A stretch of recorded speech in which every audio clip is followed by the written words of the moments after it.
আসন্ন ত্রয়োদশ জাতীয় সংসদ নির্বাচনকে ঘিরে জামাতে ইসলামী, ইসলামী আন্দোলন বাংলাদেশ, জাতীয় নাগরিক পার্টি সহ ১১ দলীয় জোটের আসন সমঝোতার রাজনীতির ভবিষ্যৎ নিয়ে শঙ্কা দেখা দিয়েছে।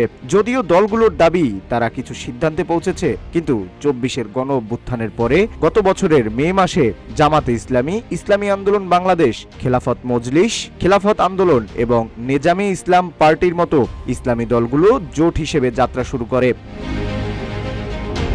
এই জোটের যাত্রা শুরুর পরে এতে জাগপা ও বাংলাদেশ ডেভেলপমেন্ট পার্টি যোগ দিলে ৮ দলীয় জোট হিসেবে বিভিন্ন সময় যুগপৎ কর্মসূচিতে এসব দলকে রাজনীতির মাঠে সরব হতে দেখা গেছে। এরই মধ্যে অভ্যুত্থানের পরে তরুণদের নেতৃত্বে গঠিত জাতীয় নাগরিক পার্টি সহ আরও ২টি দলের এই জোটে অংশ নেওয়ার পর ভোটের রাজনীতি নিয়ে আবারও আলোচনা সমালোচনা দেখা দেয়।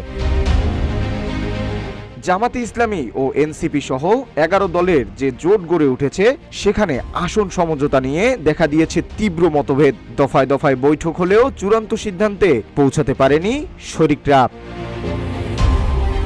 বিশেষ করে প্রত্যাশিত আসন না পাওয়ায় ইসলামী আন্দোলন বাংলাদেশ সহ পুরনো সঙ্গীদের মধ্যে বাড়ছে ক্ষোভ। এমনকি আসন ছেড়ে দেওয়া নিয়ে খোদ জামাতের তৃণমূল নেতাকর্মীদের মধ্যেও অসন্তোষের সুর স্পষ্ট। অন্যদিকে জোটের নেতৃত্ব নিয়ে তরুণদের দল এনসিপি ও জামাতের মধ্যে এক ধরনের ঠান্ডা যুদ্ধ চলছে বলে গুঞ্জন রয়েছে। জনমত জরিপের সংখ্যাতত্ত্ব আর ভোটের অভ্যন্তরীণ জটিলতা সব মিলিয়ে ত্রয়োদশ নির্বাচনের ময়দান এখন সরগরম। একদিকে জনসমর্থনের বিপুল জোয়ার, অন্যদিকে জোটের আসন ভাগাভাগি, অমীমাংসিত সমীকরণ। শেষ পর্যন্ত ব্যালট যুদ্ধে কার ভাগ্যে কি জুটবে তা বলে দেবে সময়। তবে রাজপথ থেকে ব্যালট বক্স সবখানি এখন বড় পরিবর্তনের অপেক্ষা।